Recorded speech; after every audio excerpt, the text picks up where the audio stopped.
आज फिर बात करेंगे बुद्धि। जो इससे पिछले क्लास हुआ था उसमें बुद्धि का कंसेप्ट दिए थे, अच्छा कंटेंट दिए थे। आज जो हम करेंगे बुद्धि का क्वेश्चन आंसर करेंगे जो एग्ज़ाम में महत्वपूर्ण रहता है। इसी टाइप का आपका क्वेश्चन बार बार एग्ज़ाम में आता रहता है। आज बाल विकास में इस टॉपिक को करने के बाद जितना बुद्धि से रिलेटेड क्वेश्चन आपके पूछे गए हैं, टोटल क्वेश्चन आपको आराम से बन जाएगा। तो फ्रेंड्स चलते हैं क्लास की ओर। क्लास आज है 12, जो इससे पहले तो क्लास हुआ है 11 क्लास सीडीपी का हो गया है, जिसको कहते हैं हम चाइल्ड डेवलपमेंट पेडागोजी, बाल विकास। बाल विकास का अभी तक 11 क्लास हो चुका है। आज 12वां क्लास है बुद्धि का क्वेश्चन आंसर का। जो फर्स्ट क्वेश्चन है इस प्रकार है, कहता है समकालीन सिद्धांत बुद्धि को किस प्रकार अवधारित करते हैं। कहता है समकालीन सिद्धांत यानी बुद्धि को किस प्रकार अवधारित करता है, यानी बुद्धि का इंटेलिजेंस का किस प्रकार अवधारित करता है, देखते हैं। कहता है ऑप्शन एक दिशाई समान क्षमता, नहीं, एक दिशाई कभी भी बुद्धि नहीं होता, सबका बुद्धि समान नहीं होता है। ये तो बात गलत है, ये तो आपका बात क्या है, गलत है, ये तो नहीं होगा। कहता है बहुदिशाई क्षमता जिसके विभिन्न अलग अलग आयाम होता है। जी हाँ, ये राइट है, क्योंकि देखिए हम बात करते हैं, मान लीजिए क्लास में 10 बच्चा है, अगर 10 बच्चे के पास सबको तो समान बुद्धि नहीं होगा, सभी के पास क्या है, बुद्धि अलग अलग है। किसी के पास याद करने की क्षमता या समझने की क्षमता, कुछ समय लेकर समझता है, कुछ जल्दी समझ जाता है, तो वो आईक्यू लेवल में आता है, उसको भी वो भी क्वेश्चन आसानी से सॉल्व करेंगे। आने क्वेश्चन आगे है वो हम लिए हैं। लेकिन कहता है बहुदिशाई क्षमता जिसके विभिन्न अलग अलग आयाम होता है, ये राइट है, क्योंकि बुद्धि अलग अलग सबके पास है। बुद्धि क्या है, सबके पास अलग अलग है, क्योंकि समान नहीं है। और तो राइट आंसर आपका क्या हो जाएगा, 1 का 2। फिर भी कहता है अनुवंशिकता से न प्रभावित होता, नहीं, अनुवंशिकता से क्या होता है, प्रभावित होता है। वातावरणीय कारकों से न प्रभावित होता है, होने वाली क्षमता है। जी हाँ, वातावरण कारकों से न, वातावरण कारक से क्या होता है, कारकों से प्रभावित होने वाली क्षमता है, लेकिन न दिया है, इसीलिए ये ऑप्शन दोनों क्या है, गलत है। तो 1 का आपका आंसर हो जाएगा 2। चलिए फ्रेंड्स देखते हैं और नेक्स्ट क्वेश्चन जो आपके एग्जाम में पूछा जाता है। कहता है बुद्धि लब्धि, क्या कहता है, क्वेश्चन कहता है बुद्धि लब्धि परीक्षणों की आलोचना प्रायः क्यों की जाती है। कहता है बुद्धि लब्धि परीक्षणों की आलोचना प्रायः क्यों किए जाते हैं। कहता है कौशलों की विस्तृत श्रृंखला को मापने के उनकी क्षमता नहीं, उसके लिए बुद्धि लब्धि नहीं। प्रत्यक्ष रूप से पश्चात संस्कृति को प्रभाव से ग्रसित, कहता है प्रत्यक्ष, यानी प्रत्यक्ष का मतलब हुआ मूर्त रूप से आप किसी चीज़ को देखकर संस्कृति के प्रभाव से क्या होता है, संस्कृति मतलब वातावरण। देखिए फंसाने के लिए संस्कृति दे दिया, लेकिन आपको इतना अच्छा कंसेप्ट दिया है जो क्वेश्चन आराम से सोल्व हो जाएगा। तो यही है, संस्कृति को प्रभाव से ग्रसित, यानी कि वातावरण से क्या होता है, कारकों से प्रभावित होता है। तो यही राइट आंसर आपका हो जाएगा, क्योंकि प्रत्यक्ष यानी मूर्त रूप से दिया है, मूर्त रूप से, तो यही आपका क्या होगा, राइट आंसर। कहता है बुद्धि पर सामाजिक प्रभाव का अवबोधन होता है। जी नहीं। संज्ञान और भावनाओं को प्रभाव का अतिशय प्रकलन होता है। जी नहीं, ये दोनों ऑप्शन क्या हुआ, गलत।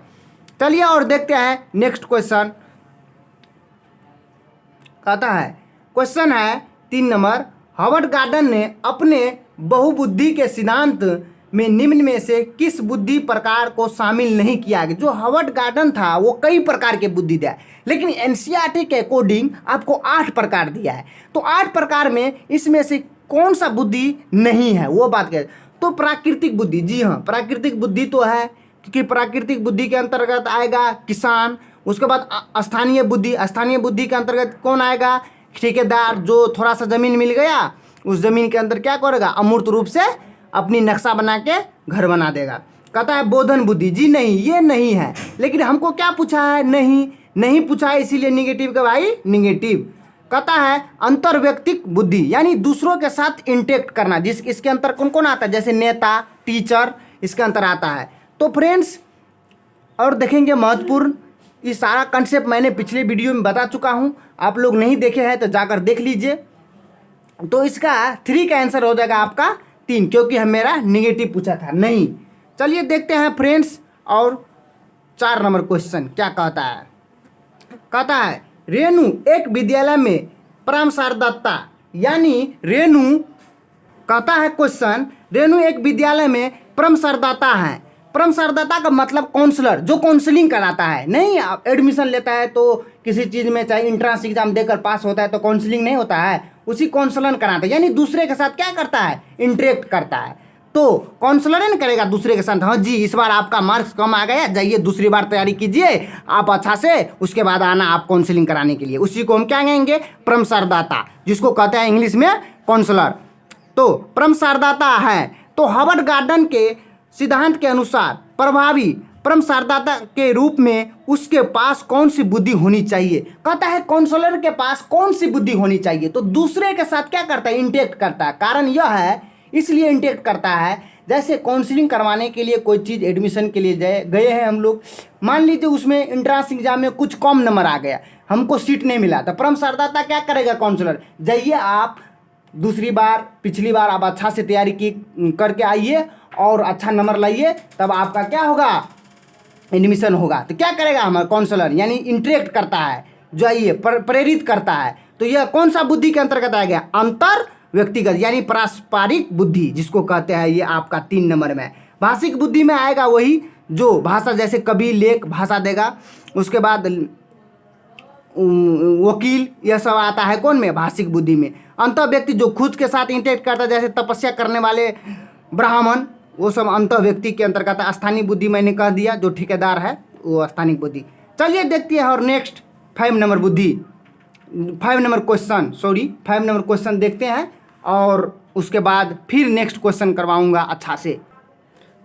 तो फ्रेंड्स क्वेश्चन है, मधुलिक नृत्य मतलब डांसर, और योग, यानी नृत्य और योग कला में निपुण है, यानी नृत्य और योग दोनों चीज कर रहा है, कौन, निपुण, यानी मधुलिक।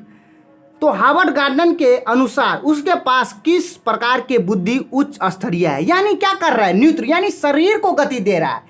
तो शरीर को गति दे रहा है, तो शरीर को गति दे रहा है, तो मैंने पिछली वीडियो में क्या बताया था, शरीर को गति दे रहा है, तो वह बुद्धि कौन सा है, शारीरिक गति संवेदित। तो यहाँ पर लिखा है अंत व्यक्तिगत नहीं, जो खुद से करता है, इसमें लिखा है अंतर व्यक्तिगत, जी नहीं, जो दूसरे के साथ इंटरेक्ट करता है। कहता है शारीरिक गति, जी हाँ, यही आपका राइट आंसर हो जाएगा। क्या है, शारीरिक गति संवेदित। और संगीतात्मक बुद्धि, इसमें सिंगर आता है, ये नहीं होगा। तो आपका राइट आंसर हो जाएगा 5 का 3, क्योंकि नेतृत्व और योग, यानी शरीर को गति दे रहा है।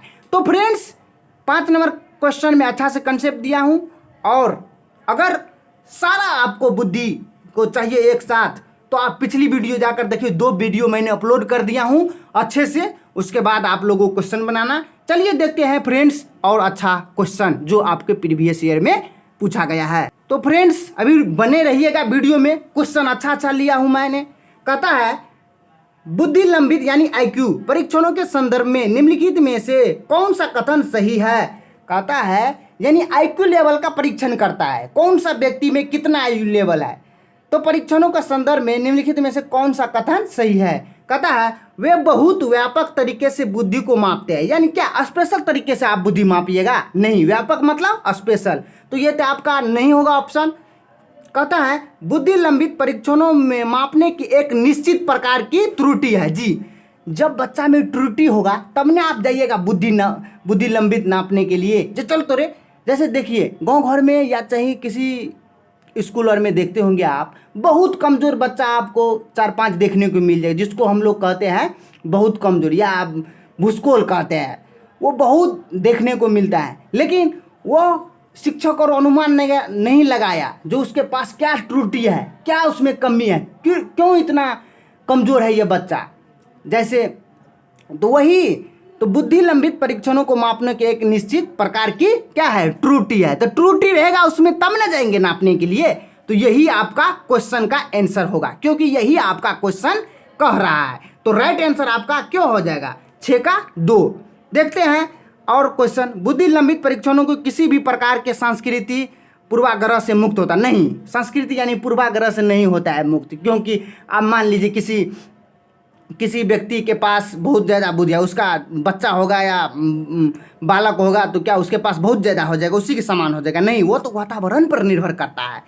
तो देखते हैं, अनुवंशिकता और वातावरण दोनों पर निर्भर करता है। बुद्धि लंबित तब अच्छा रहेगा। कहता है बुद्धि लंबित परीक्षण हमेशा अत्यधिक विश्वसनीय होता है, नहीं अविश्वसनीय होता है। क्या होता है? बुद्धि लंबित अविश्वसनीय होता है। यह पॉइंट मैंने पिछली वीडियो में अच्छा से बताया हूँ। तो फ्रेंड्स, यह था आपका 6 का 2 आंसर, क्योंकि आपका 6 का आंसर 2 होगा और यही आपका क्वेश्चन कहा गया। तो देखते हैं और नेक्स्ट क्वेश्चन, गतिशीलतात्मक, यानी गतिशीलता का मतलब क्या? गति कर रहा है। तो गति किससे करेगा? शरीर से ना। तो कह रहा है गतिशीलतात्मक बुद्धि से क्या तात्पर्य है, क्या तत्परता है? तो देखते हैं, भाषा को प्रभावशाली तरीके से इस्तेमाल करने की योग्यता नहीं। भाषा को जो इस्तेमाल करेगा वह कौन सा बुद्धि के अंतर्गत आएगा? कवि, वकील के अंतर्गत। ये आपका होगा? नहीं होगा। कहता है समस्या को तार्किक रूप से विश्लेषण करने की क्षमता। समस्या को तार्किक रूप से कौन करेगा? तार्किक बुद्धि, यानी मैथमेटिक लॉजिकल बुद्धि जो आता है काउंटर बैंकर। तो ये तो नहीं होगा। कहता है शब्दिक के स्थान पर चित्रात्मक रूप से चिंतन करना, यह भी नहीं होगा। कहता है दृढ़ शारीरिक योग्यता एवं समान्वेषण होना। जी हाँ, दृढ़ शारीरिक दे दिया।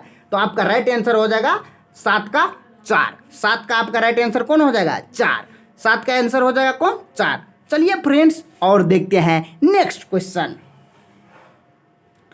कहता है हवर्ड गार्डन के अनुसार एक अच्छा कवि और लेखक। देखिए, कवि और लेखक, कवि को क्या करता है? भाषण करता है। लेखक क्या करता है? भाषण के अनुसार। कवि और लेखक होने के लिए एक व्यक्ति में किस प्रकार की बुद्धि होनी चाहिए? तो क्या कहता है? अंतर्व्यक्तित्व में तो खुद को साथ इंटेक्ट करेंगे, जिसमें आएगा आध्यात्मिक गुरु, जिसको कहते हैं हम तपस्या करण। तो ये तो नहीं होगा। भाषीय बुद्धि, जी हाँ, भाषीय बुद्धि होगा आपका राइट आंसर, भाषा के अंतर्गत आता है। तो 8 का आपका आंसर हो जाएगा 2। शारीरिक गति संवेदनशील, नहीं, ये तो शारीरिक बुद्धि आपका नेतृत्व यानी गतिशील शरीर के अंदर खिलाड़ी के पास आता है। जैसे विराट कोहली, वो शरीर को गति दे रहा है, शरीर को गति देगा तब ना वो खेलेगा, तब ना वो खेल सकता है। तो शारीरिक गति के अंतर्गत जैसे डांसर आ गया, खिलाड़ी आ गया, ये सब आता है। दिशाई गति, दिशाई नहीं होगा। तो आपका 8 का आंसर हो जाएगा 2। तो फ्रेंड्स, चलते हैं नेक्स्ट क्वेश्चन। कहता है निम्न में से किसने समान बुद्धि की बात किया? किसने समान बुद्धि, यानी जी फैक्टर, यानी जनरल फैक्टर। तो समान बुद्धि का मतलब हुआ जनरल। देखिए, यह 2 प्रकार की बुद्धि दिया था। कौन? Spearman, Charles Spearman. इसका आंसर हो जाएगा चार्ल्स स्पीयरमैन का। क्वेश्चन मैं पूरा पढ़ देता हूँ। समान बुद्धि के विचार को नकारा और बुद्धि को अनेक विशिष्ट संसाधन संक्रियों के पदों के रूप में परिभाषित किया। तो समान बुद्धि के विचारों को क्या करा? नकारा और बुद्धि के अनेक विशिष्ट संसाधनों को संक्रियों के पदों के रूप में परिभाषित किया। तो परिभाषित कौन किया? आपका समान बुद्धि का चार्ल्स स्पीयरमैन। चार्ल्स स्पीयरमैन ने 2 प्रकार की बुद्धि दिया। एक यह दिया था द्विकारक का सिद्धांत। द्विकारक के सिद्धांत के अंतर्गत 2 बुद्धि आता है आपका, 2 तत्व आता है। कौन कौन? एक आता है समान बुद्धि, जिसको हम कहते हैं जी फैक्टर यानी जनरल फैक्टर। एक आता है विशिष्ट फैक्टर, जिसको हम कहते हैं स्पेशल फैक्टर या विशिष्ट बुद्धि। तो आपका अगर आपका शॉर्ट में पूछेगा एग्जामिनर तो जी फैक्टर देगा या जी बुद्धि देगा या यस फैक्टर देगा या यस फैक्टर देगा। तो चार्ल्स स्पीयरमैन ने क्या दिया था? द्विकारक का सिद्धांत दिया। कौन कौन आता है द्विकारक में? समान बुद्धि और विशिष्ट बुद्धि। कहता है एल्फ्रेड बिने ने क्या दिया था? एक कारक का सिद्धांत दिया था भैया, एल्फ्रेड बिने ने। तो ये तो आपका आंसर नहीं होगा, तो ये भी आपका आंसर नहीं। कहता है थियोडोर साइमन, ये भी नहीं होगा। कहता है हवर्ड गार्डन ने क्या किया था? बहुबुद्धि का सिद्धांत दिया। गार्ड कहाँ पर रहता है? घर के बाहर खड़ा रहता है। तो क्या बहुबुद्धि का सिद्धांत किसने दिया था? हवर्ड गार्डन ने। क्यों? वो बहु के अंदर नहीं जाता था। ये लॉजिक है याद करने का। हवर्ड गार्डन का सिद्धांत किस बुद्धि से रिलेटेड है? तो बहुबुद्धि कारक या बहुबुद्धि का सिद्धांत से। तो आपका ये भी आंसर नहीं होगा। आंसर कौन होगा? Charles Spearman. चलिए फ्रेंड्स, देखते हैं नेक्स्ट क्वेश्चन।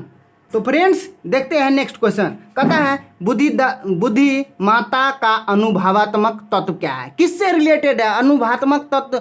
दूसरा नाम क्या है? व्यवहारिक बुद्धि? नहीं, व्यवहारिक बुद्धि नहीं। व्यवहारिक बुद्धि नहीं। व्यवहारिक बुद्धि किससे रिलेटेड है? आपका संदर्भात्मक बुद्धि से। कहता है विश्लेषणात्मक बुद्धि? नहीं, विश्लेषणात्मक बुद्धि को हम घटकीय बुद्धि भी कह सकते हैं। क्या कहते हैं? घटकीय बुद्धि? नहीं। रचनात्मक बुद्धि क्या है? अनुभवात्मक तत्व से रिलेटेड है। तो आपका आंसर हो जाएगा 4। चलिए देखते हैं नेक्स्ट क्वेश्चन। नेक्स्ट क्वेश्चन देखते हैं, उसके बाद मैं आप लोगों को इसी टाइप का आपका एग्जाम में क्वेश्चन आएगा, इससे बाहर आपको नहीं। कहता है औसत बुद्धि लंबित स्थित है, यानी औसत बुद्धि लंबित का IQ बताया है। कितना है IQ? क्या 80 से 89 है, 90 से 109 है, 140 से अधिक है, या 70 से 79 है IQ लेवल? तो इसमें से ढूंढना है कौन है। तो औसत का मतलब हुआ समान, यानी एवरेज, यानी एवरेज बच्चा खोज रहा है। इसमें एवरेज बुद्धि लंबित वाले को खोज रहे हैं। तो देखते हैं। कहता है 80 से 89 के अंदर कौन सा बुद्धि आएगा?